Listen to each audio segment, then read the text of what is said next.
Hello friends, in this video I am going to talk about the definition and few standard examples of metric space. Before starting with the definition, let me ask you one question. What do you mean by distance? Yes, what do you mean by distance? Let me be little specific. Suppose I ask you, how far do you stay from your workplace? Now you know the answer, isn't it? Suppose you say 10 kilometer. That means distance from your workplace to your home is 10 kilometer. But same you will sometime use the sentences like I stay 5 minutes away from the station. Minute is definitely not a unit of length, but the next person understands exactly what you want to say. So we often find ourselves in a situation where units of length are not the most informative for measuring the distance. In some circumstances, the number of meter or kilometer is an irrelevant piece of information. And phrases such as half an hour walking, 100 steps to the top, one day return will tell us exactly what we want to know. So, let us examine the fundamental properties of the point to point along a straight line segment distance with a view to develop a theory that will be then applicable in many situations. So isn't it that you always measure a distance from a point to point on a straight line? So we will examine that and see what kind of facts we can come up with. We notice first that our usual straight line distance deals with a well-defined set of objects, namely points in the plane. Second, that it measures the distance between pair of distinct objects in the set, and it is always a positive real number. Third, it has a symmetry, that means distance from x to y being the same as the distance from y to x. Last, we observe that the line segment provides the shortest way possible from one point to another. No legitimate route that passes through a third point is shorter. Aware of these fundamental properties, now let us define the term metric. So defining the term metric is not at all a difficult thing. See, you assume first of all your set x, you assume that to be a non-empty, and define a function from x cross x to r. R is your set of real numbers. Now what is your domain? Why your domain is x cross x? Because your distance is dealing with the 2 points of your set x. Therefore your domain should be x cross x. Now function d is said to be metric if it satisfies the three properties listed as follows. That distance between any 2 points should be greater or equal 0, and it is equal to 0 if and only if that point is same. That means if your x, you want to measure the distance between point x and x, then distance between x and x has to be 0. Is it not very obvious? Yes. And if you want to measure distance between any two distinct objects, that has to be strictly greater than 0, and this property is called as the positive property. The second property which is there is distance between x and y is same as distance between y and x. That means symmetric. If you have 2 points, either you measure it from x to y, the same distance you will get from y to x. And third, distance between x to z is always less equal distance from x to y plus y to z, which is called as the triangle inequality for metric. Now that means if you want to go from x to z via y, you will always take a bigger route. The shortest route will be directly from x to z. Don't take anything in between that you are calling as y. Now the first example we will see. The basic example, your set of real numbers, you define it to be mod of x minus y. So you have been seeing this function from a long time, and the definition I have listed that mod x is x if x is greater or equal 0 minus x if x is less equal 0. Now the first property of metric, that distance between x and y is always greater or equal 0, that follows by the definition of your absolute value function, that is modulus, and it is equal to 0 if and only if your quantity of what means the mod of that quantity which you are taking, that has to be 0. That means distance between xy, mod of x minus y is 0 if and only if x minus y is 0, and x minus y is 0, that means x has to be equal to y. The second, that distance between x and y should be same as distance between y and x. Now distance between x and y, you have defined it to be mod of x minus y. Again, by the definition of mod of x minus y, you can write it as mod of minus 1 time x minus y, which is same as mod of y minus x, and this is same as your distance between y and x. Now for third property, you take 2 point x and z. The distance given is mod x minus z. Then you add and subtract y. Once you add and subtract y, you are going to get it is equal to mod of x minus y plus y minus z. Then again, using the triangle inequality for modulus function, what you have, it is less equal mod of x minus y plus mod y minus z, which is your distance between x and y plus distance between y and z. And that proves that your absolute value function is a distance function, or you can say it's a metric. Again, I have used the notation d1 for defining this metric. So later on you will understand why this notation d1 is taken when we will define it on a Rn. Now before going for a next example, we are going to require some tool that we will develop. So we will require Minkowski inequality, and to prove Minkowski inequality we require Cauchy-Schwarz inequality. Now Cauchy-Schwarz inequality proof I have not given. You can find it on internet or in any textbook of real analysis. The proof, you can find a number of proofs. It states that if you take a sequence of numbers, say x1, x2, xn, y1, y2, yn in Rn, then summation means, of course, modulus of those summation xi, yi is less equal square root of summation xi square into square root of summation yi square. Now to prove the Minkowski inequality,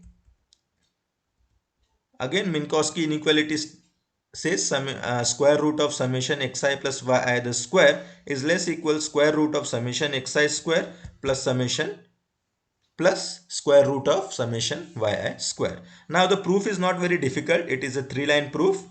So you consider the left hand side summation xi plus yi square. You expand the bracket. You are going to get it is summation of xi square plus 2 times xi yi. Of course it's summation plus summation yi square. Now on this middle term summation xi yi, you apply the Cauchy-Schwarz inequality. Applying the Cauchy-Schwarz inequality, you will see that it is 2 times summation xi, means it is less equal 2 times summation xi square is square root into square root of summation yi square. And then you can observe that this is square of summation xi square square root, this is square of summation yi square square root.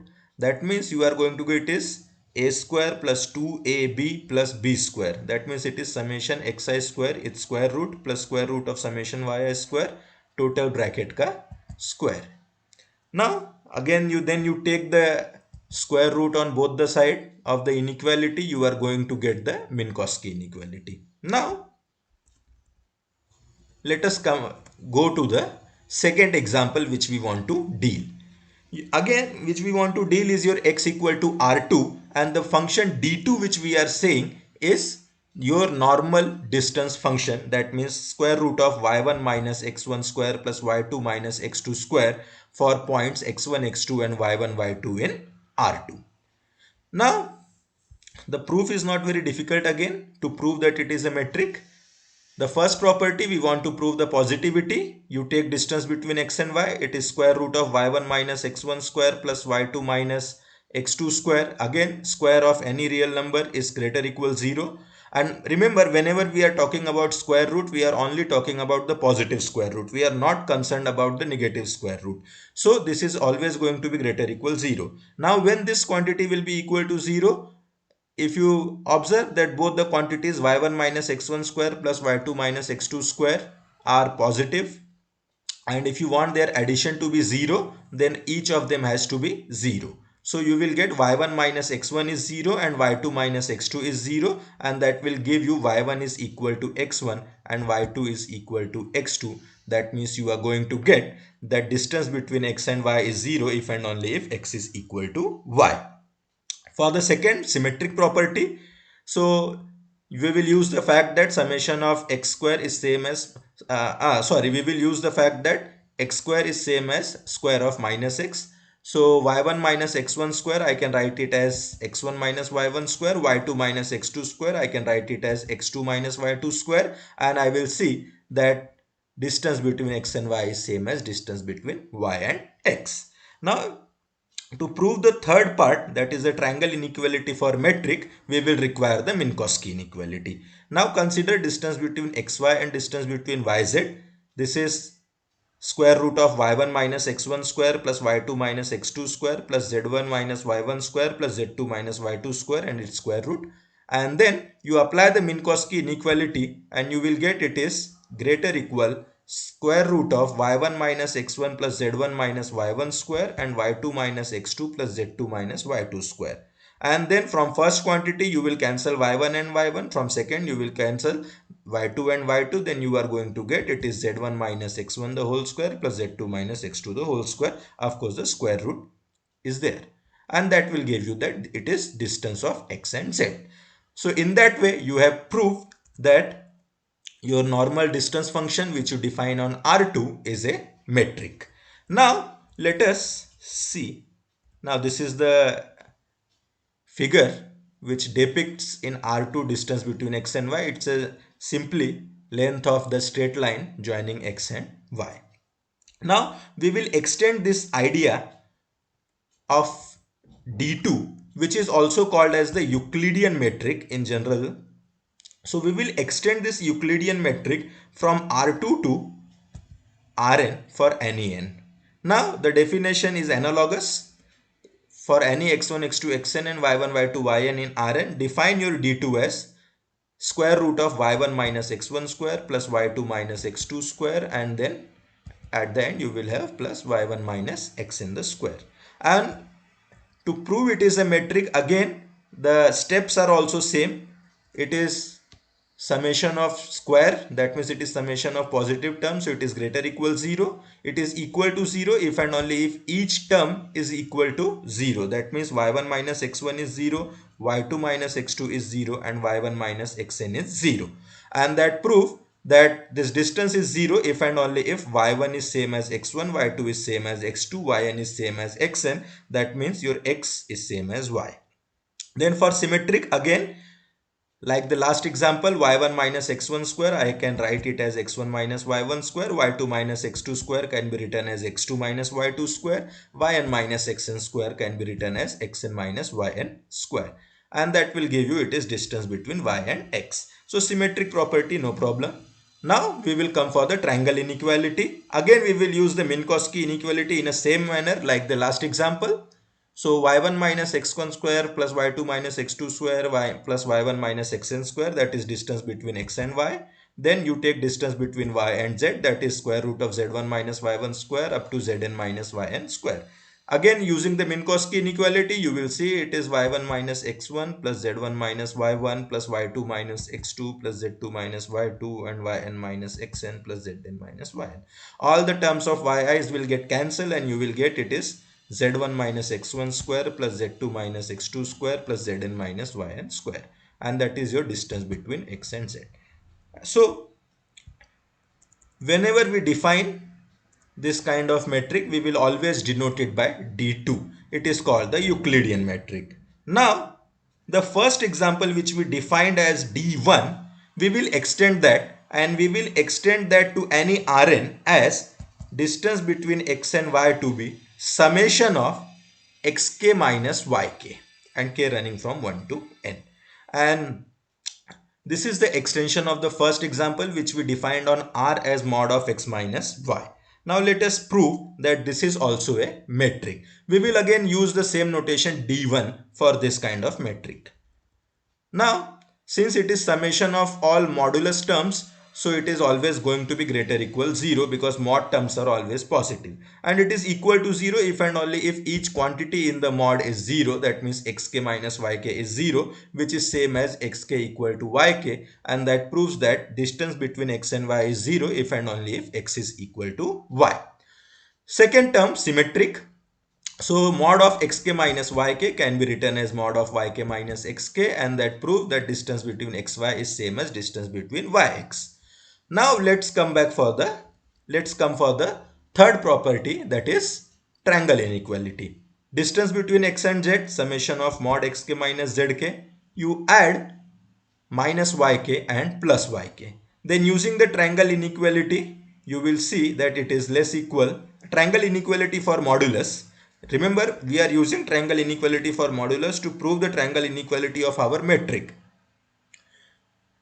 You will get that it is summation xk minus yk plus summation yk minus zk, which is same as distance between xy plus distance between yz. And that proves that it is a metric on Rn. Now this is a pictorial view of your D1 metric on R2. This is your X, this is your Y. So summation of X1 minus Y1. So Y1 is here. So what you have, summation of X1 minus Y1 is length of this segment, and summation of X2 minus Y2 is length of this segment, and addition of these two segments, you are calling it as a metric on R2. So definitely this metric is different from your general Euclidean metric. The name for this metric is sum metric, and you know why it is called sum metric. In USA, it is also called as the taxi cab metric. Now this figure will tell you why it is called taxi cab metric. Because when you take a taxi, it is very rare that it will follow a straight path to reach your destination. It will take many turns, so that you have from one point to one point, then that from second to third point, in that way you go. So it is called the taxi cab metric. Now the next example is maximum metric, which we called. Again, it is for Rn only. We are defining x equal to Rn, and the metric is defined as you take maximum of mod xk minus yk.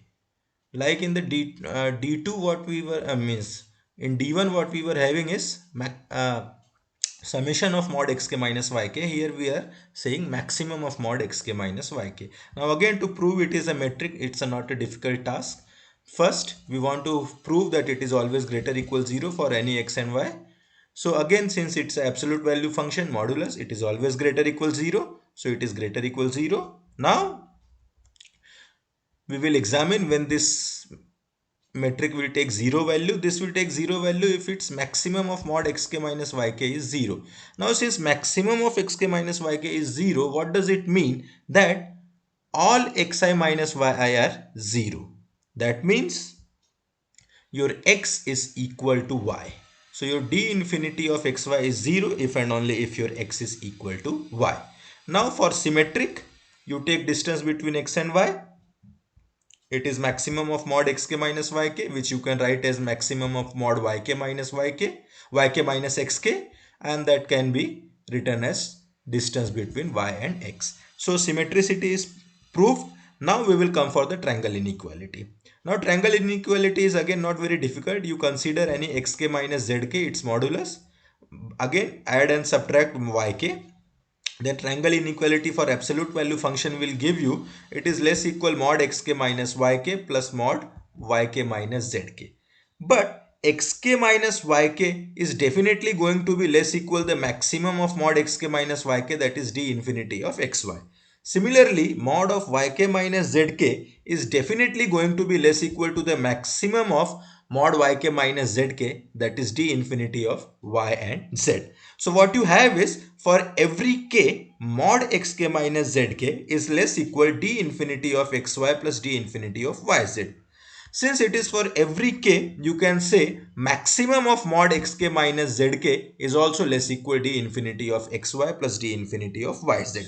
And that proves that d infinity of xz is less equal d infinity of xy plus d infinity of yz. And that proves that d infinity is metric on Rn. Now this is the pictorial view in R2. If you see point x and y, the maximum distance of x1 minus y1 and x2 minus y2 is x2 minus y2. Therefore, d infinity of xy is mod x2 minus y2. And here in x dash and y dash, maximum between x3 y3 and x4 y4 was x3 minus y3. Therefore, d infinity of x dash and y dash is mod x3 minus y3.